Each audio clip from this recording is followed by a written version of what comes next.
자, 수사상의 감정입니다. 이 감정은 수사할 때 하는 감정을 말합니다. 자, 법원 앞에서 하는 감정은 뒤에서 따로 배울 겁니다. 자, 첫 번째, 수사상의 감정 위촉을 보죠. 법조문. 자, 검사나 경찰은 수사에 필요하다면 감정을 위촉할 수 있다 했고, 자, 누구한테 위촉합니까? 밑에 수사에 필요한 전문 지식, 그렇죠? 경험 가진 사람들 있겠죠? 그 사람들에게 감정을 위촉하는 겁니다. 자, 이 수사상의 감정 위촉은 법원이 하는 감정과는 어떤 차이가 있을까? 의 문제인데 2번 체크하시고. 자, 법원 앞에서 하는 감정은요, 선서 의무가 있습니다.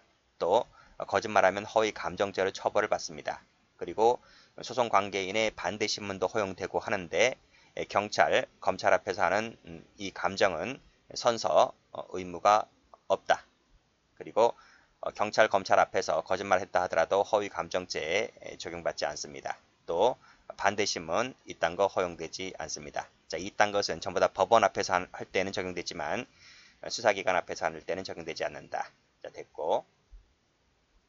자, 수사상 감정 위촉은 임의수사이기 때문에 영장 이딴 거 필요 없습니다.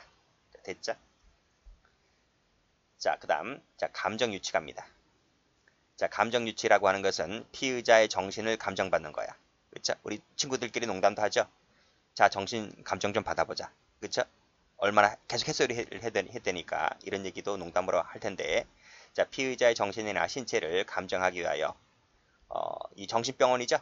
병원 기타 적정한 장소에서 정신 감정 받아보는 것을 말합니다. 자, 이것은 어디까지나 이 강제 처분이기 때문에 영장이 필요합니다. 그 영장을 우리가 이제 감정 유치장이라고 하죠.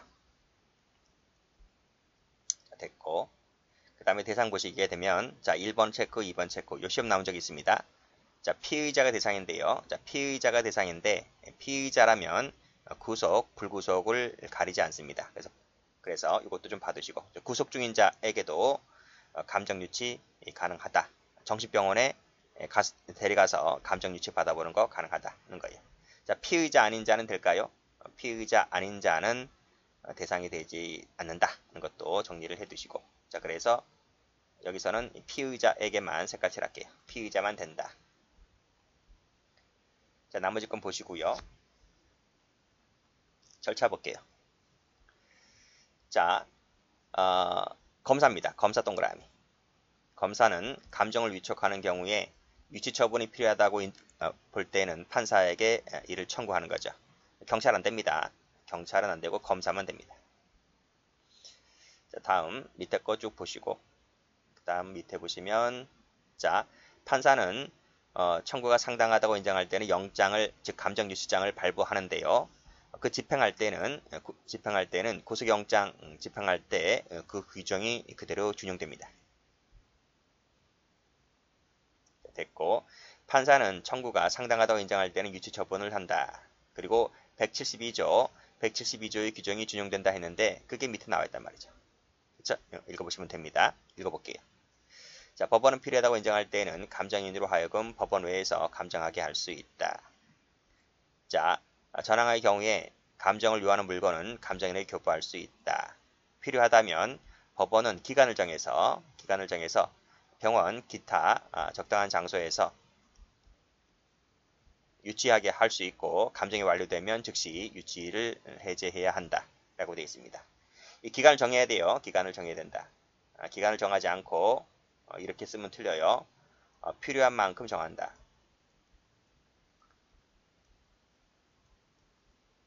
이렇게 쓰면 틀려요.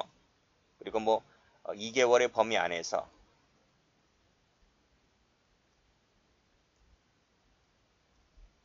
이렇게 써도 틀려요. 다 기출이야. 그러니까 언제부터 언제까지 이렇게 딱 적어야 되는 거지. 2개월의 범위 안에서 3개월의 범위 안에서 이렇게 써도 틀려요. 기간을 딱 정해라 이거예요. 그리고 밑에 유치장, 영장 받아야 된다 이렇게 되어 있고,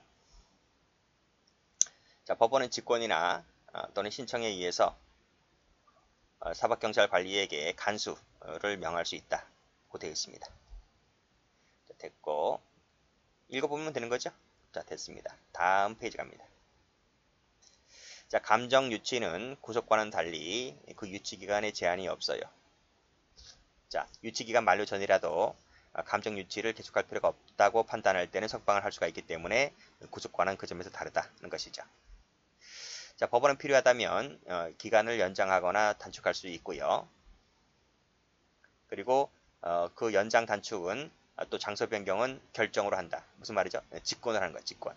청구를 받는 것이 아니다는 거죠. 그래서 CF 하시고 신청이나 청구 이런 말씀은 틀리죠? 안 적을게요. 그런 얘기입니다. 자, 됐고 그리고 감정 유치는 실질적으로 구속과 똑같잖아요. 성질이. 그래서 보석에 관한 것을 빼고는 구속 관련된 사항을 그대로 준용합니다. 그 내용은 여기 나오니까 이때 말씀드릴게요. 여기 한번 볼게요. 여기 보시면 구속 관련된 성질이 그대로 준용된다. 우리 구속할 때 어떻게 배웠습니까? 적법 절차 따라야 되잖아요. 그렇죠? 그래서 뭐 영장 제시, 뭐 미란다 원칙 고지 다 똑같이 적용되는 거예요. 다만 뭐는 안 된다? 보석은 안 된다. 그렇죠? 또라이니까 정신 상태가 또라이다 보니까 정신 감정 받으러 가는 거 아니겠습니까? 그 또라이한테 또라이가 보석금 내고 나 안 받을래요. 나 집에 보내주세요. 나 다시 유치장에 보내주세요. 이렇게 할 수 있나요? 안 되는 거지. 그렇죠? 또라이는 이것이 적용되지 않는다. 자, 색깔 칠할게요. 아주 출제가 잘 돼요. 보석 규정은 적용되지 않는다. 무지 출제가 잘 돼요. 자, 그리고 이 감정 유치를 받잖아요. 병원 가서 받았을 때 미결수 같은 경우에는 이 미결 구급밀수 산입은 구속으로 간주를 하기 때문에 100% 구속기간에 산입을 해줍니다. 자, 그런 내용이고요. 자, 다음 구속 중인 피고인에 대하여 감정 유치장이 집행되었을 때에는 그것이 어떻게 된다? 그 구속이 집행정지로 본다. 우리 앞에서 했지? 집행정지로 봤다는 거죠. 구속 중일 땐 그래요. 구속 중인 피고인 같은 경우에는 구속 집행정지로 봅니다. 근데 미결수 같은 경우 뭐다? 미결수는 이 구속기간으로 간주 포함시켜줍니다. 그런 내용이고. 자, 다음 유치처분이 취소가 되거나 유치기간이 만료됐을 때는 구속집행정지가 취소된 것으로 간주해줘. 자, 됐죠? 됐습니다. 자, 마지막 두 개 조문 172조, 172조의 2 아주 출제가 잘 돼요. 정리해 두시고 다음 페이지. 자, 수사상의 감정처분입니다. 자, 221조 규정에 따라 감정 위촉을 받은 자는 허가사항입니다. 허가 동그라미. 허가를 받아서, 즉 감정 위촉을 받은 자는 허가받아서 173조 1항에 규정된 처분을 할 수 있다 했는데 그게 여기 나와 있잖아. 그렇죠? 자, 감정인은 감정이 관하에서 필요하다면 역시 허가받아서 타인 주거 등에 들어갈 수가 있고 그 다음에 신체 검사, 시체 해부, 분묘 발굴, 물건 파괴 등을 할 수 있다. 허가사항입니다. 허가사항. 자, 다음. 그 다음에 청구는 누가 한다? 검사가 합니다. 그리고 상당하다고 인정할 때는 허가장, 감정 허가장을 발부해줘. 그리고 밑에 허가함에 있어서는 피고인의 성명 등 장소, 검사할 신체 등 또 파괴할 물건, 감정인의 성명과 유효기간을 기재해야 됩니다. 이것을 기재한 허가장을 발부해주면 됩니다. 자, 이런 내용으로 나와 있어요. 자, 됐죠? 자, 그 다음 페이지 가보시면 통신제한 조치 나오는데 통신제한 조치는 승진 쪽에서 아주 출제가 잘 됩니다. 채용보다는 승진 쪽에서 더 많이 나오죠. 자, 그러면 자, 1조 목조 읽어보시고 2조 정의 한번 볼게요. 자, 정의도 출제가 좀 된 적이 있었죠. 자, 통신 개념정인데 이것도 출제가 된 적이 있습니다. 자, 통신이라 하면 우편물, 전기통신을 말한다. 됐고 그 다음에 전기통신 같은 경우에는 전화, 그 다음에 전자우편 등을 말한다. 전자우편도 전기통신에 들어옵니다. 이것도 기출 됐고 그 다음에 검열 나와 있죠. 읽어보시고 감청 읽어보시고 감청이라 하는 것은 당사자 동의 없이 전기통신 등을 사용하여 밑에 내용을 지득하거나 체록하거나 등을 하는 것을 말합니다. 됐어요. 다 기출된 거야. 기출된 거 제가 읽어드리는 것 뿐이에요. 자, 그러면 중요한 판례 봅니다. 자, 감청이 무슨 뜻일까? 감청은 자, 분명 위에서 감청청이 나와 있었죠.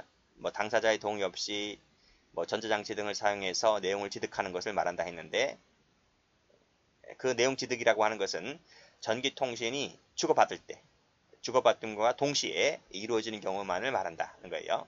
동시. 이기 때문에 따라서 이미 수신이 완료됐잖아요. 완료된 상태 같은 경우에는 감청이 아닌 거야. 그렇죠? 완료된 후에 내용을 취득하는 것은 감청에 포함되지가 않는다. 여기도 마찬가지죠. 감청이란 말의 의미는 완료된 후에 남아있는 기록 등을 채취하거나 열어보는 것은 포함되지가 않는다. 그리고 어떨 때 된다? 감청은 이루어지고 있는 상황에서 몰래 엿듣는 것, 내용을 취득하는 것을 말하는 것이지 완료된 것은 포함되지가 않는다. 이게 실제가 아주 많이 되었던 판례입니다.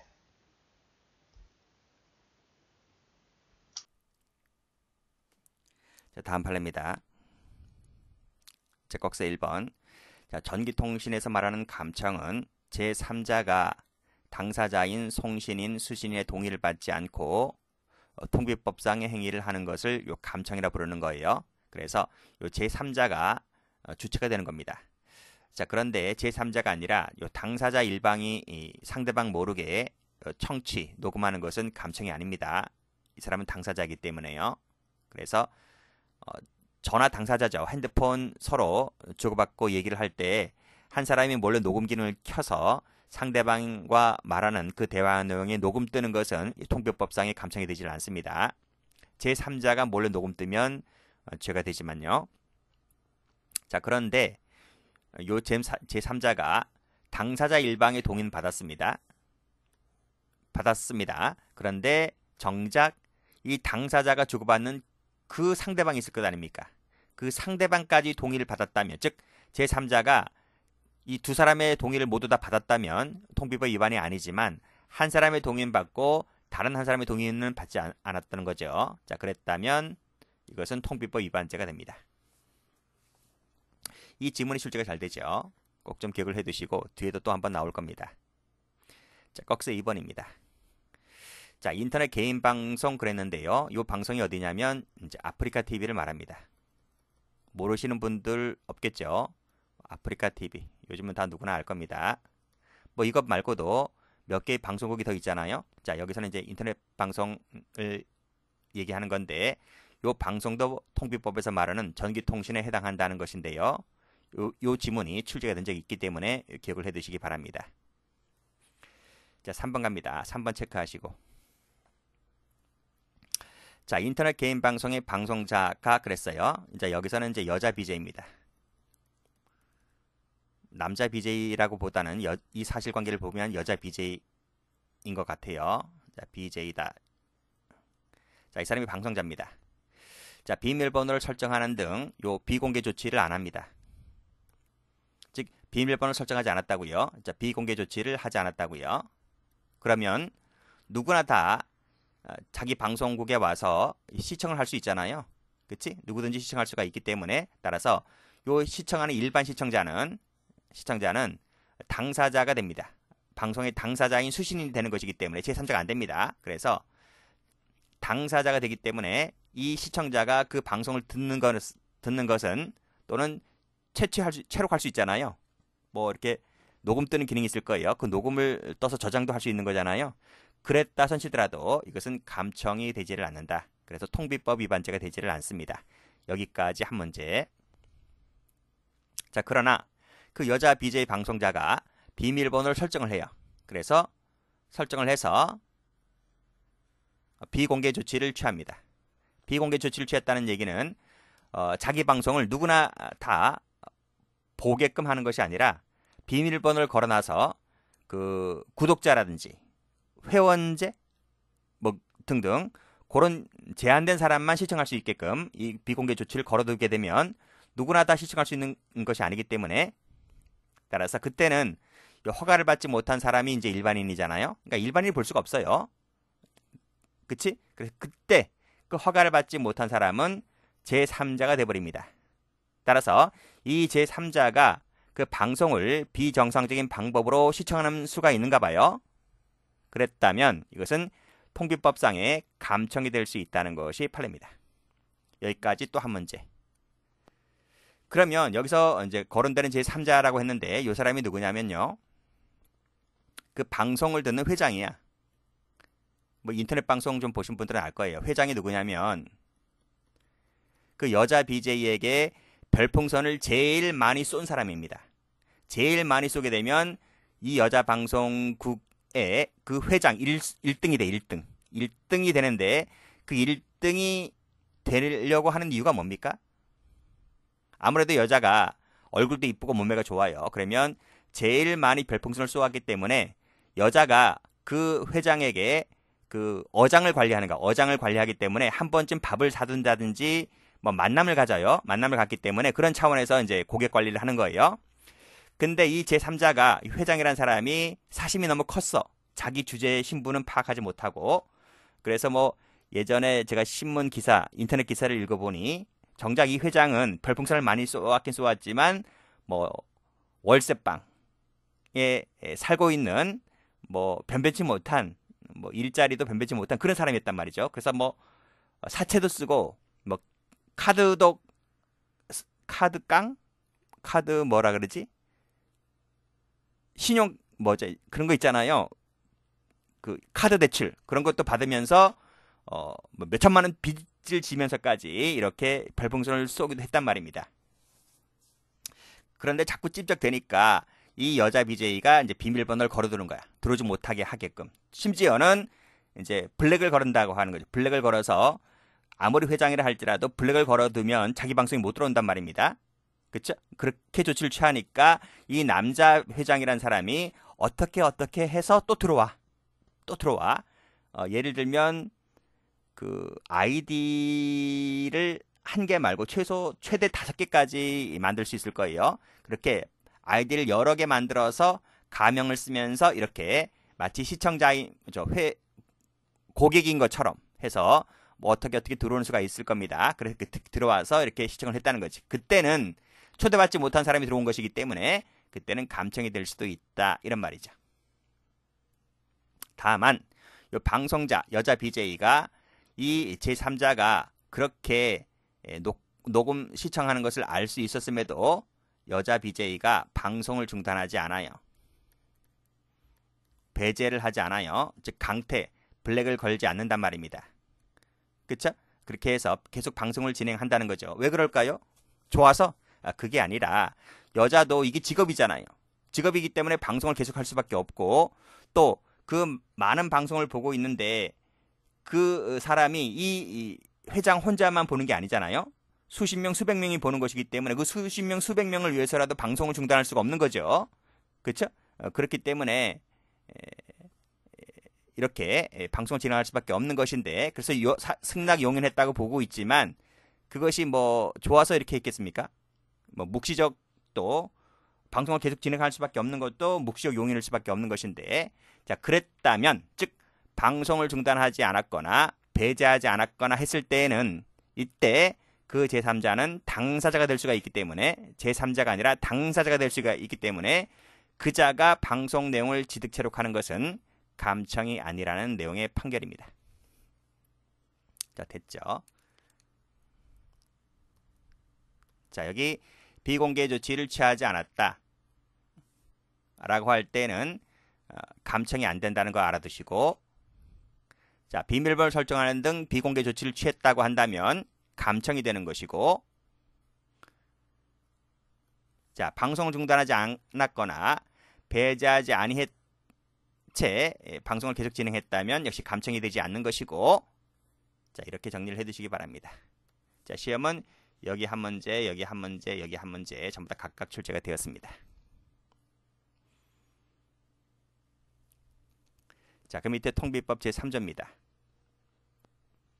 누구든지 이 법 가로 열고 형소법, 군사법원법 가로 닫고 에 의하지 아니하고는 우편물의 검열 동그라미 1번 전기통신 감청 동그라미 2번 통신 사실 확인 자료 제공 3번 자 타인 간의 대화를 녹음 청취 4번 자 필기하셨죠?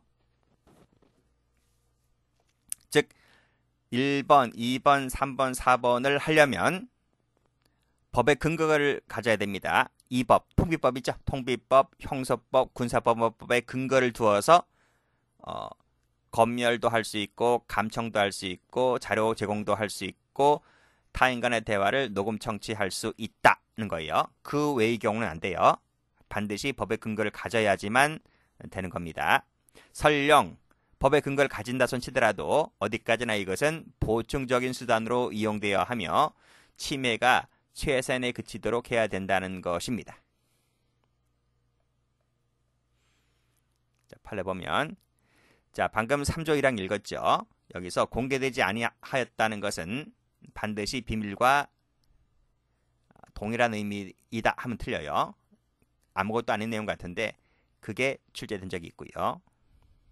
그리고 청취라고 하는 말의 의미는 현재 대화가 이루어지고 있는 상황에서 실시간으로 그 대화 내용을 엿듣는 것을 청취라고 합니다. 따라서 현재 실시간이 아니라 이미 대화가 종료가 되었다면, 그쵸? 종료가 되었다면 실시간이 아니기 때문에 그때는 녹음물을 재생하여 듣는다 하더라도 그때는 청취가 되지 않기 때문에 통비법 위반죄가 되지를 않습니다. 자, 이거 알아두세요. 자, 그래서 여기 이미 대화가 종료되었을 때는 청취가 되지를 않는다. 자, 화살표 되어 있는데 요 화살표 되어 있는 부분이 요번에 승진 시험에 출제가 됐습니다. 자, 읽어볼게요. 피고인은 2020년 2월 배우자와 함께 거주하는 아파트 거실에 홈캠을 설치하였고, 자, 5월 1일 13시경에 위 거실에서 배우자와 그 부모, 동생이 대화하는 내용이 자동 녹음되었다. 이에 대해 피고인은 공개되지 아니한 타인 간 대화를 청취하고 그 내용을 누설하였다 하여 통비법 위반죄로 기소됐다는 거야. 그치? 배우자 측에서 이제 고소해버린 겁니다. 과연 통비법 위반이 될까라고 하는 것인데 뭐예요? 통비법 위반이 되려면 실시간 엿든 게 그 감청이 되는 거죠. 감청이 되는 것이기 때문에. 근데 이 배우자가 들은 내용은 대화가 끝난 상태에서 녹음기를 틀어가지고 지금 들은 내용이잖아요. 그렇기 때문에 이것은 실시간 들은 것이 아니라 종료된 대화의 녹음물을 들은 것이기 때문에 따라서 이 경우는 청취가 되지 않는다는 내용의 판결인데요. 요 화살표 되어 있는 요 지문이 이번에 승진 시험에서 출제가 되었습니다. 자, 첫 번째 가죠. 통비법에서 말하는 대화는 마주 대하여 이야기를 주고받는 경우, 그리고 한 명이 일방적으로 말하고 상대방은 듣기만 하는 경우, 이 두 가지를 모두 대화라고 볼 수 있습니다. 여기서 강연, 그리고 토론과 발표, 이런 것도 대화에 해당된다, 이렇게 본 판례입니다. 출제가 됐죠. 자, 그 다음 대화라고 볼 수 없는 것 볼게요. 자, 대화라고 하는 것은 현장에 있는 당사자들이 육성으로 말을 주고받는 의사소통 행위를 말하는데, 육성이 아니라 사물 세무치기, 육성이 아니라 사물에서 발생하는 음향은 대화가 아닌 겁니다. 대화라 볼 수가 없다. 그 예가 바로 밑에 나와 있는 비명소리나 탄식을 말합니다. 자, 여기까지죠. 여기까지도 출제가 많이 되었는데 조그만 글씨도 출제가 많이 됐어요. 그 사물에서 발생하는 음향, 비명소리, 탄식이 여기 나와 있습니다. 우당탕 소리 세무칠게요. 악소리 세무칠게요. 자, 이런 것은 대화가 아니기 때문에, 자, 이런 소리가 휴대전화에 녹음이 되었다는 거죠.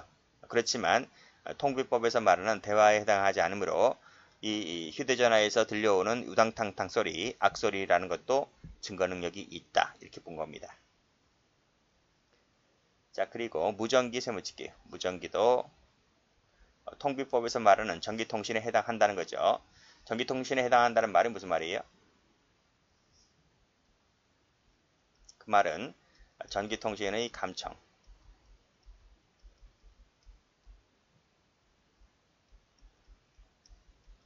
해당된다는 거예요. 자, 해당되지만 이 무전기에서 무전기를 이용한 이 통화는 타인 간의 대화가 되지 않는다. 대화라고는 볼 수 없다. 대화라고는 볼 수 없지만 감청으로는 볼 수 있다는 거예요. 그걸 구별해서 공부를 해 두셔야 돼요.